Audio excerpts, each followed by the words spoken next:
It's the same unsafe acts. That's some of the unsafe acts that bring domestic fire.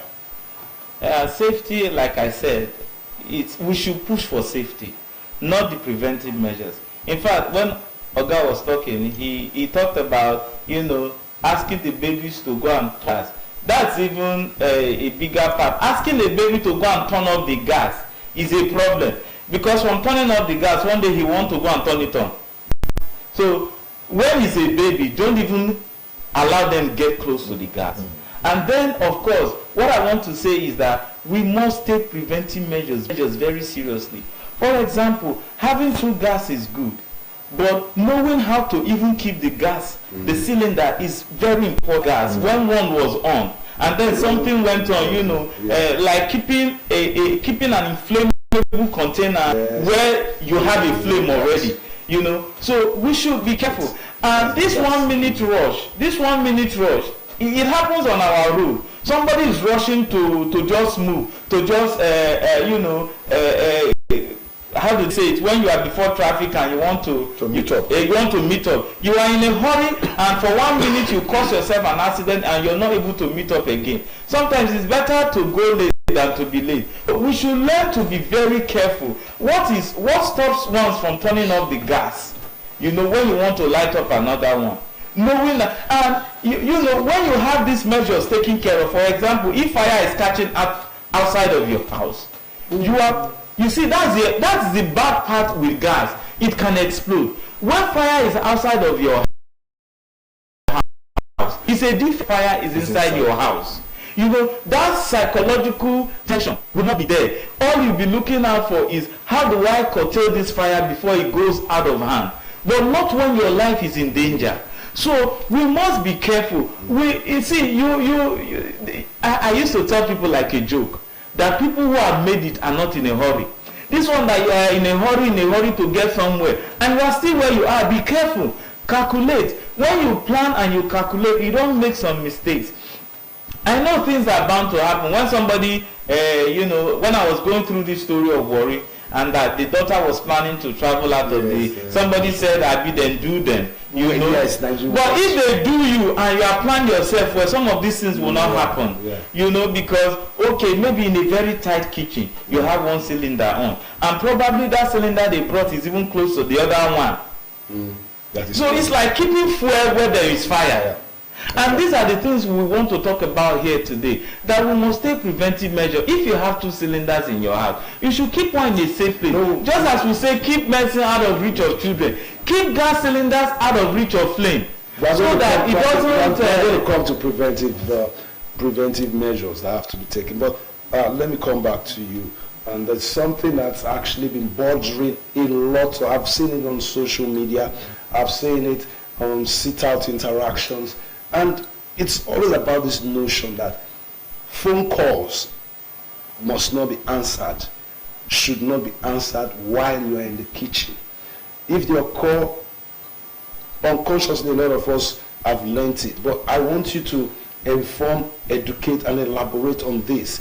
The relationship between answering phone calls and cooking gas while it is on in the kitchen. You see, the phones we use, they work with electromagnetic waves. Okay. We should take time to ask ourselves, how can I carry that substance? I talk, you that is in Agbo, you are listening to me, you are answering me. What is that? These are high volt electromagnetic waves.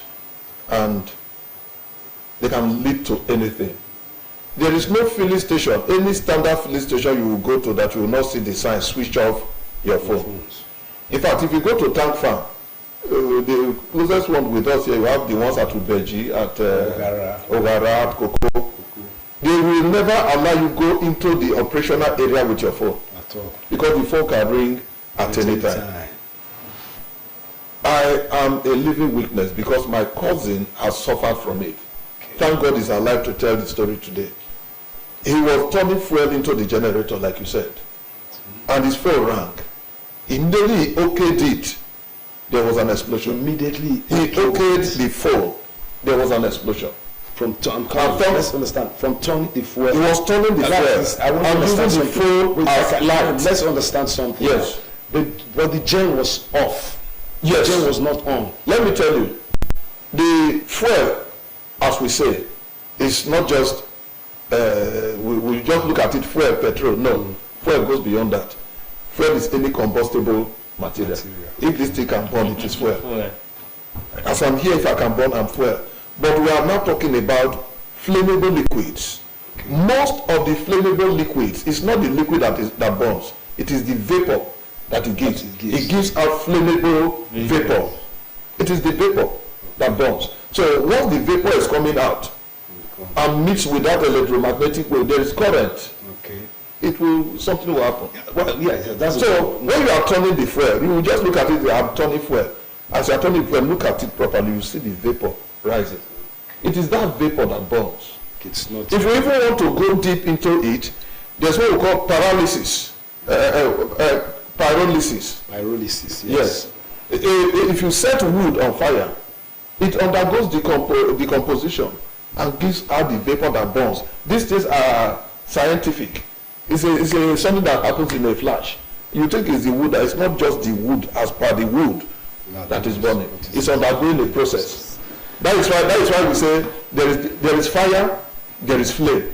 Yeah. Fire is the rapid combination of three substances, while flame is the region where chemical changes are taking place. That is what you are saying. The flame is not the fire. It's a region. Yeah. That flame you are seeing is a region where chemical changes, decomposition and all of that is taking place. Now, once we look at it critically, I'm sure you understand the narrative and you've heard it quite a lot of the usage of phone and cooking gas or maybe turning of fuel. Do you have any experience? Do you have any narrative to that discourse? I just want to add that, especially for women, I'm not saying it doesn't happen with men, but because women are most found in the kitchen and all of that, and this is for everyone, you must not be available all the time. Some people even charge their phone now in the kitchen. In the kitchen socket. Sorry, sometimes we make that mistake. In fact, when we were growing up, we were very scared of gas. My mother, it took her, she never wanted gas, in the house. It took her a lot of time for her to begin to even make use of the gas and all of that. But these days, like, we're becoming so conversant with it, we're no longer scared of it. I know of a girl, gas fire disfigured her. Her beauty was gone. Thank God she didn't die. And we are just talking of disfigurement. But because of little things that happen, gas fire is difficult to control because of it is gaseous. It's a gaseous fire. It's not a liquid fire like charcoal and wood. This one is in the air. So you have to be very extremely intentionally careful with the use of gas. Don't keep cylinders closed. Don't make us close to it. These days at petrol station, sometimes it's because we're not even taking this thing seriously. A car is on and an attendant is putting petrol in the car. This thing is not supposed to happen. In fact, I was doing it one day, an electrician was with me, he turned off the car himself. Because sometimes you forget. Sometimes you wind down, you forget. But if these attendants are properly trained, they will know a car that is on so that they tell you, that turn it off. Because it's not supposed to be. We shouldn't wait until these things happen before we start applying. Because some of us know. But we're not applying these safety measures. It's important. See, this life is important. I'm not going to live twice. You're not going to live twice. If you go, you have gone. So be careful what you do around, especially things that you cannot easily control. Fire. Anything accident that can lead to accident, avoid it. See your phones. We are not at the point of phone. You must not be available all the time. It is not the time. When you are cooking, it's not the time to watch film. Exactly. It's not the time to browse. Keep it away. You can leave your kitchen for 5 minutes, maybe when the rice is boiling. Let me use rice now. And go and do chat and chat. You check your phone and all of that. And you have a lot of sockets. If not to be available at all the time, there is no point charging that phone in the kitchen. Yeah. So learn this, that you don't have to be available all the time. When you are available all the time, you even lose your importance. When you are done cooking, you can go and check your phones. And it will make the food sweeter. Because when you are distracted, you forget when to add this to that. And sometimes even you are in the kitchen and your food is burning. Because you are checking phone. We are talking of food burning. We don't want to even talk about our safety with the gas and fire. So please, I'm just pleading. We don't have to, we should learn. They say a wise man learns from other people's experience. We should not wait to experience some of all these things before we apply these safety measures. It's important that we, like Oga said, and I just want to emphasize, most times, in fact, this automatic gas that we on, if I turn it on and it doesn't, sometimes I put it out and wait a little, because sometimes when you turn it on, it's just emitting the gas. The fire has not come. I have tried it one day. I was careless. I just do and turned it on again. And it looks like there was flare around the gas or the burner. So I know that there is danger in doing that. Don't turn the thing on before, especially this small one that they use to remove the burner. Most of the time I have seen gas fire is from that one that they remove the burner. Okay. Sometimes people don't tight it well. Sometimes there's a fault, and then these people that sell gas, they are even finding it hard to change rubber. You force them to change that rubber where it's doing that small noise you are doing is gas that is leaving, and it's dangerous. Any fire around that place now can ignite the accidents we are talking about. So when you go to fill your gas too at that gas station, ensure you change your rubber.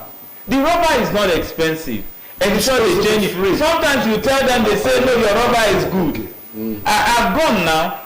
My mother said I should fill her gas one time that I came around, and she said she has complained that this thing is bad. When I went to fill the gas, I said change the rubber. The guy poured water and said the rubber is good. I said, oh God, change it. I know it's not expensive. Why you? It's my own thing, and I know this thing is not expensive. Change. If you even want me to pay, I will pay, but change it. And indeed, when I took that cylinder back and fixed it, it wasn't making that noise again. But these guys, the so-called experts, see, don't always follow the experts, by the way. The so-called experts are telling me that it's good, and me that is using it is telling them that it's bad. So, because life is involved, safety is involved, insist on doing the right things, and it will help you along the way. Let me add to what you just said.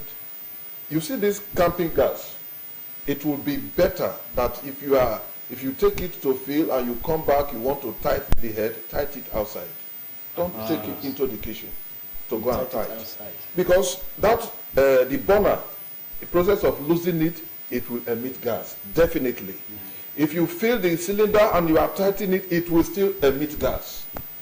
Because if you are tightening it, you hear the sound, you hear it yourself before it will finally key and it will stop. The best bet, tight that burner outside, then take it inside. Because definitely gas will come out when you are losing or you are tightening. Then you equally talked about, there was an aspect you talked about, this issue of matches. You say we should keep, must you charge your phone in the kitchen? We should just discourage it totally. Completely. The socket in the kitchen, the socket is good in the kitchen for your blender, for your toaster, not for charging of phone. Unconsciously, you can just decide the phone might be cooking and the phone rings. You just decide. You will forget, and that's the day it is totally discouraged. We should discourage it in our society. And that brings us to the reactive measures. Now, you are a safety officer, a public affairs analyst, well grounded in this field as well. Let's look at the reaction in case it happens. What do you want Deltans to do? What do you want Nigerians to do in case there's an implosion of a situation like this? And I want us to intertwine both ways: cooking gas, safety in the kitchen, cooking gas accident in the kitchen, rather than turning off fuel in generator to let us. Okay, we'll start from the. Okay, look at the woman now. The first thing they ran away for safety. You have to you start from the area of. I think so. Sorry, please. Can you just start this again so that we really understand? I want to make reference. Can you start this video again? This video from when the woman If you watch that thing, the flame that ignited that place was not from the cylinder. Yes, look at it was from first of all, I don't know why she disconnected it from the gas. And dragged it and dragged without locking the cylinder. Okay, let me locking the cylinder, so the gas was still flowing out. Let me tell you something. And the explosion didn't come from probably there was a second fire somewhere. Let me tell you something. In an emergency situation, you become confused. Your confusion will set in. But we try to advise ourselves. Look at this man came in feeling We good try with to himself. advise ourselves. Look at it. See the flame coming from inside. Probably from outside. It was attracted from. Okay, let's relate this to what happened in Agbo. Okay. The fire, the major gas explosion that happened in Agbo. Let's relate this to it. Okay. If you visited that scene, where the gas station was up to 100 meter or 150 meters to where the fire actually started. Are you serious? Yes, because when it started, if you know that gas station, just by the side you see a palm tree plantation. Then after the palm tree plantation, before you see buildings, a young guy was cooking outside when that explosion took place. Yes. And the breeze took the gas there, And and the fire came back with the breeze from there to the plant. Do you understand? That's exactly what happened now. in this place. Yeah. If you know the distance where they were cooking outside, unknown to them that something has happened there. But the breeze came. The breeze came when the leakage started. Yeah. Because it was leakage that started in that gas explosion. The breeze took the gas, crossed through the pantries, got there, and that is sent the fire they were using to cook outside the house. It happened in Onitsha too now. It was that breeze. Yes. That, like we said before, the vapor got in contact with the naked fire, and it traveled back to the source, and everywhere the same time. You said something. Gas fires are difficult to control. Difficult to control. Very difficult, because it's in the air. It's gaseous fire. Yeah, now. let's have the Onitsha experience so that I think there was a fuel tanker just exploded. You know, and the thing went to the main market. From where the spot it happened, it went to the main market. As long as that fuel got there, fire was there. You know, because this thing travel fast. Fire with fuel and gas. That was a slope. Fire with fuel and gas is a different kind of fire. Because there's explosion, there is fire in the air. So it catches up with anything that can burn. You know, he just defines fuel as anything that can burn. So if it gets to anything that can burn, there's explosion, fire continues there. So safety, you ask questions about safety. Experts talk about, having towel soaked with, detergent, and you cover that spot. Those one is good. You know, we don't want to start talking about fire extinguisher in the country, because even some people are driving car without fire extinguisher. But the first thing, as modern people, as what is easier is to have fire extinguisher in your house, and don't keep it where the fire will burn. Keep it where I was learning about safety, how that you put safety things in your house, and somebody asked. In fact, I was the one that asked. I said, what if the fire starts where the safety thing is? Equipment is. Yeah, but the question is that the truth is that it is rare. But if it starts there, then you may have difficulty. But most time it doesn't start there. So have fire extinguisher in your house. If you cannot afford fire extinguisher, you can have your detergent and water to pour on that fire when it starts. Don't panic, because this thing happened in Lagos where people ran into lagoons.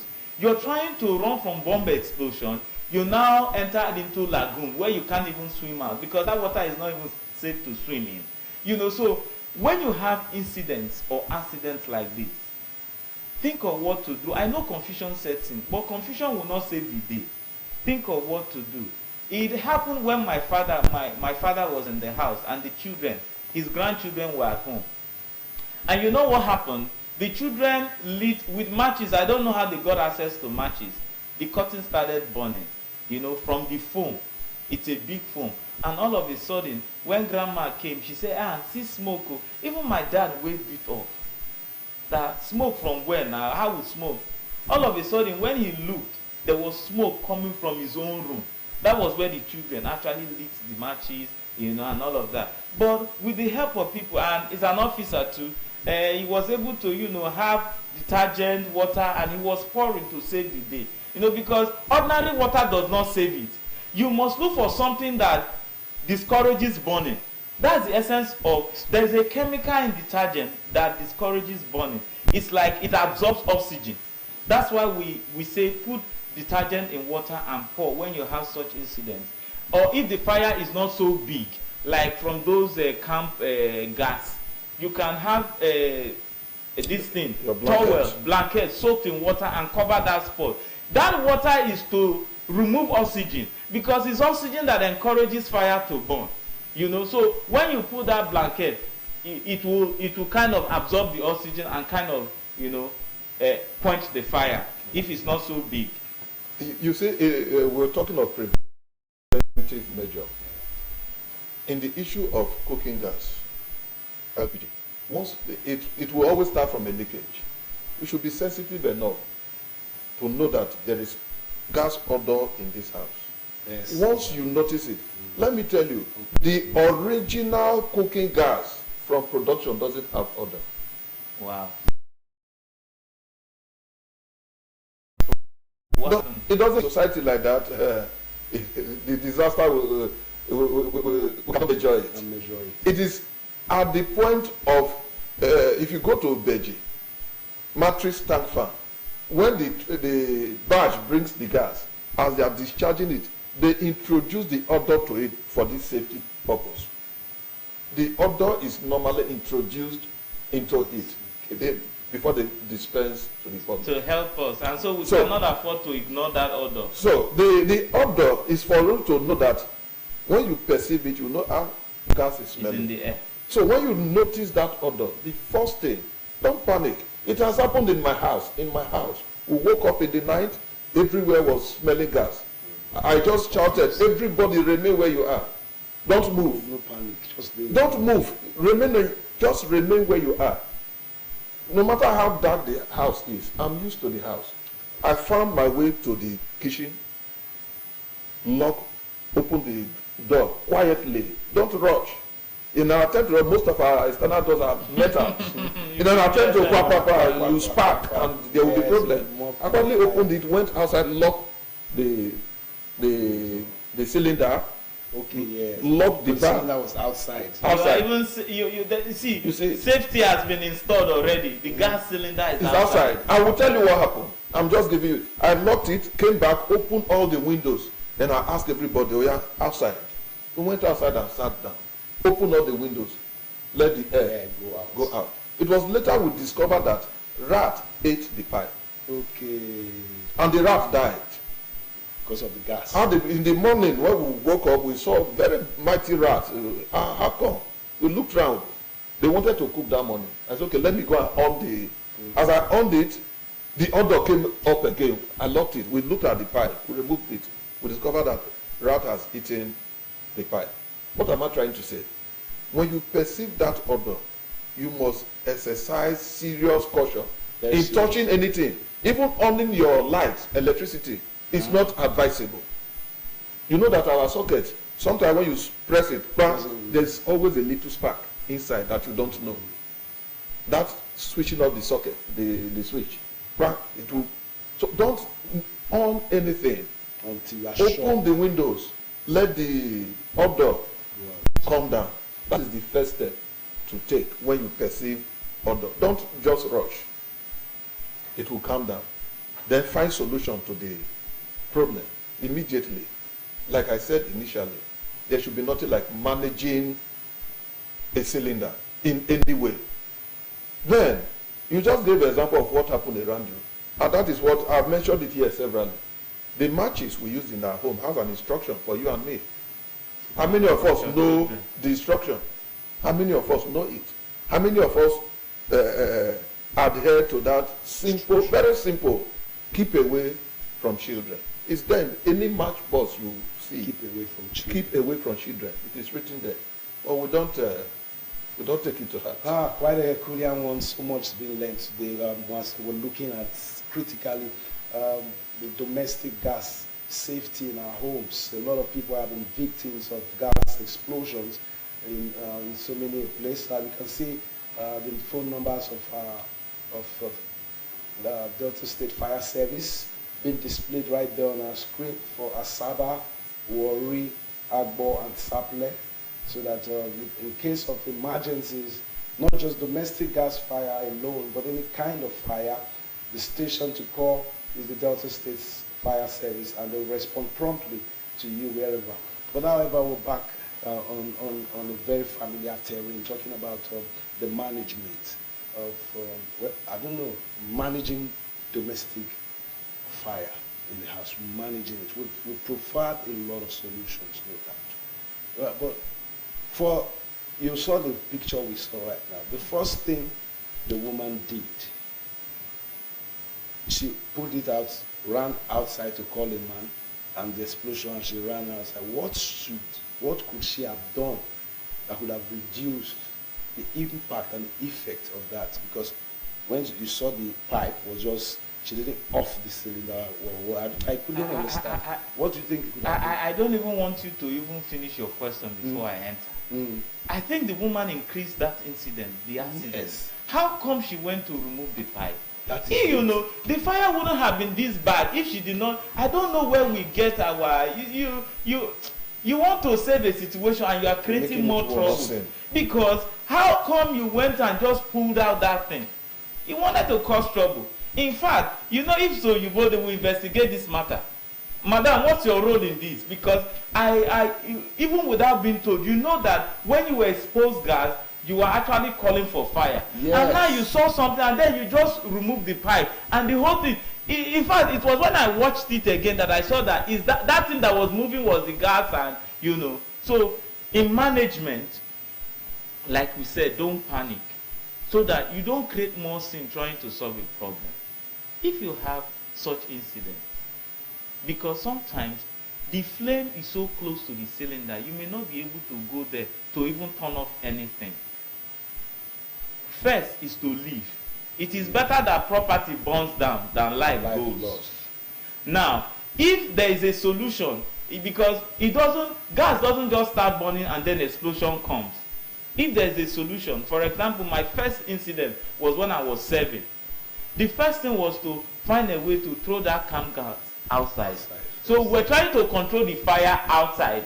Thank God the kitchen was closed outside and it was downstairs. Because some of all this, and that's why I started by giving analysis that in our generation we're going to preach to ensure that things are done properly. Keeping cylinder outside is easier for those downstairs. If you're upstairs, what are you going to do? It will end up in your balcony where some people will keep generator. So you have cylinder and generator together at the balcony. In fact, I discouraged my landlord where I was living. Okay, where I'm living now, I should say. First, I have a very big generator. Secondly, I've seen the incidents of fire outbreak from generator. Thirdly, if I have that generator at my balcony upstairs, then I'm not enjoying anything. Only the noise will scatter everything. So I told Oga, if you want me to take this in upstairs, first, it's not good for you, even for the structure, because there'll be vibration from this gen. And if it continues to be like this, you're causing structural tension on this building. Secondly, should there be fire outbreak, how would it be controlled? Because one can easily fetch water from the tap outside and pour when it's downstairs. But when it's upstairs, what are you going to do? In the first place, the balcony door is locked. So you only come from the kitchen or something, and these areas are the near target. How are you going to solve it? Then thirdly, the noise from this gen, I won't enjoy anything. If it cannot be under this staircase, then we'll take it outside. You create a space where I'll keep it. You see, this is management in view. I'm not waiting for the incidents to happen. I have learned from my mistake. I shouldn't take chance again. Because if this thing happens, the landlord will not say it was an accident, go. I will have to pay damages. I'm not ready to pay damages. And damages for buildings and materials is even easy. What of human lives? So understand that human lives is involved and safety is first. You must do preventive measures. Don't manage fire outbreak. Manage to prevent fire outbreak. That is what I am preaching. Because sometimes when these things happen, you don't even know what to do anymore. So let's work towards managing fire outbreak. Know how to use your cylinder. Don't take this, it is modern life. If not, in the olden life, what is fire doing in a living place? Kitchen is outside, totally separate from the building. So now that we have fire within our own building, within where we have all the gadgets and all of that, we must be extremely careful. Let's come back to Dr. Eugene Oziwele, PhD. Let's get your closing remarks on fire management. You see, I wanted Gas to safety. add to what you just said, but let's try to wrap it up. See, if you think safety is too expensive, just try an accident and know which one is more expensive. Safety is everybody's business.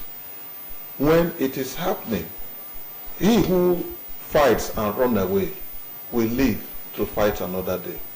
The number one thing is that make sure you are safe. Number one thing, make sure you are safe before you can do anything. Looking at that video, like he said, that pipe was still discharging the gas steadily when the woman dragged it out. They didn't really show us what happened inside before they dragged it out. But you saw the last explosion came from inside. Meaning the fire has ignited something inside already before they pull the cylinder out. You see, it is everybody's business. We must be safety conscious in our environment. Must be safety conscious. And when it is happening, forget what you have inside. Get to a place of safety.